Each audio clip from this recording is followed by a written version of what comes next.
Back in late 70s, early 80s, I was a road manager for a lot of punk bands out of San Francisco, LA, and England. And this is the first chapter from of a book I'm writing about those times. And the name of this is It's Awfully Late for Patty Mitchell. I wake up in a bedroom, not just any bedroom.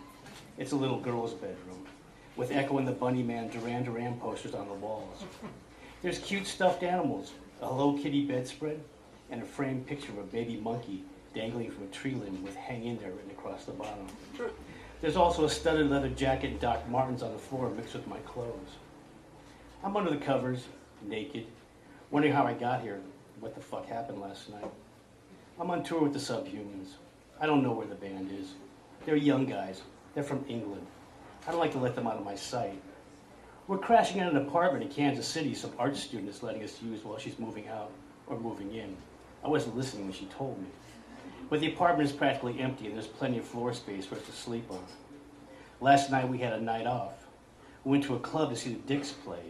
I remember saying hi to Gary Floyd and talking with Debbie, their manager, while drinking PBRs backstage, but that's where my memories end.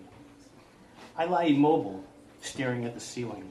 I hear noises, people talking, a distant clanking of pots and pans like someone's in the kitchen. There's a shower running somewhere. I think I hear a radio. I'm getting nervous. I don't want to get up. I'm afraid to get out of the room. My head is splitting. I need drugs. I need a cigarette. I gotta take a piss. There's a window next to the bed. I reach over and push back the curtains. Outside there's a lawn and trees and bushes and no other buildings. I'm in the fucking country. I hate the fucking country. I grab my pants and search the pockets until I find 3 Valiums in a small Ziploc baggie. Thank God I didn't do them all last night. I look around, but there's nothing to drink. I tried to conjure up some spit, but I've got cotton mouth so bad there is none. I dry swallow the pills. Stuck in my throat, they start to dissolve and taste like shit. But they're in me. They can melt on my tongue for all I care. I just want them to work. Take the edge off. I'm searching my leather jacket for cigarettes when the door opens. A cute girl comes in, drying her hair with a towel. She looks to be about 16. I'm hoping she's at least 18. You're finally up, she says. Hey, I say, checking her out, trying to remember who she is, and then, after failing, to avoid feeling any more awkward, I ask, what time is it? It's 10 in the morning, she says. It's awfully late for Patty Mitchell to be getting up. Who the fuck's Patty Mitchell? I'm Patty Mitchell, she says, and slumps in the end of the bed, her eyes moist like she's about to cry. Sorry, I say. I'm no good with names and sort of slow in the morning. Patty Mitchell perks up and smiles. That's okay, you hungry? I could use a cigarette, I say.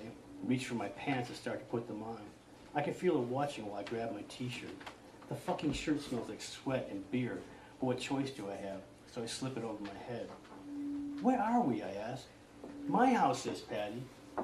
Your house, I repeat, and then feel better, like possibly this is her house. Maybe she has roommates who are out there doing things that roommates do. Where's your house, I ask. Shawnee Heights, Kansas, she says. I have no fucking idea where Shawnee Heights, Kansas is.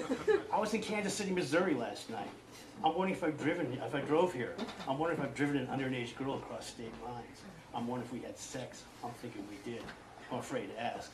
I'm thinking of the Mann Act and Chuck Berry getting nailed for transporting a 14-year-old girl across state lines for purpose of immoral acts and going to jail for 2 years at the height of his career.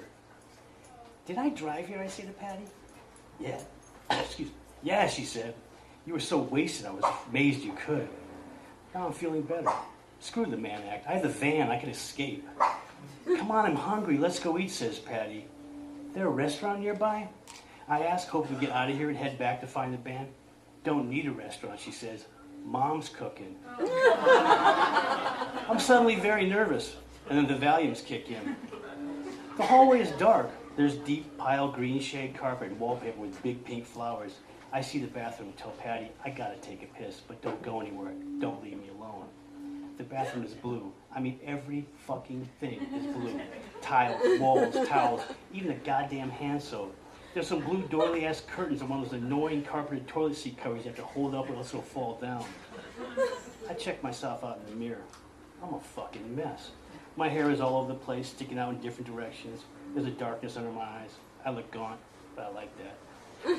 Last night was the first real sleep I've had in weeks. I lift the blue carpeted toilet seat and take a piss. The stench of my unwashed body envelops the room, killing the air freshener. I could use a shower. Instead, I just run some water in the sink, splash my face, and spike my hair with some of the blue liquid hand soap. The hallway's empty. Patty is gone. I hear noises at the end of the hall. There's people talking. I think I hear Patty's voice. I walk into the kitchen. A woman stands at the stove frying sausages. She's wearing skin-tight leopard print capris, a frilly apron, and high heels. Her hair's big, ratted out, bleached blonde. A tough-looking older guy sits at the table, reading a newspaper. A cigarette dangles from his lips, and he doesn't even look up or acknowledge I'm there. Next to him is a kid in a football jersey. He's clocking me heavy. He sneers. Patty is nowhere to be seen. The woman turns with a frying pan in her hand. "Oh, you must be Patty's friend," she says. Everyone looks at me. "You hungry?" she asks, spatula poised in midair. "I could use a cigarette," I say. "Hank," the woman yells, "give Patty's friend a cigarette." Hank lowers his paper and looks at me. He looks like a cop or a DEA agent. He's a fucking badass, or at least he used to be.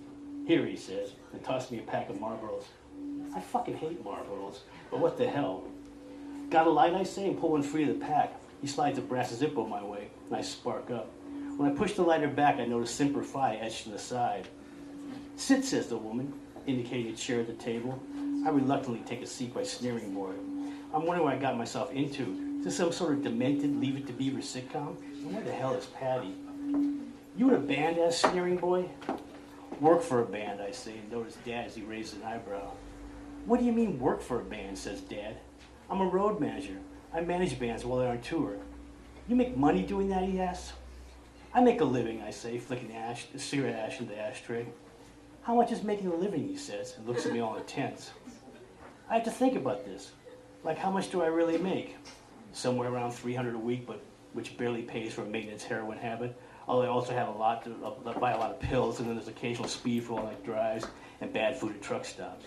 I don't live anywhere. I don't pay rent. I drink free at clubs. My overhead is sort of low. $30,000 a year, I lie. The Dad's expression changes. He looks more relaxed, like he's seen me from a new perspective. Like I'm no longer just a scumbag punk rocker at his breakfast table. A scumbag punk rocker that banged his teenage daughters, now smoking his cigarettes.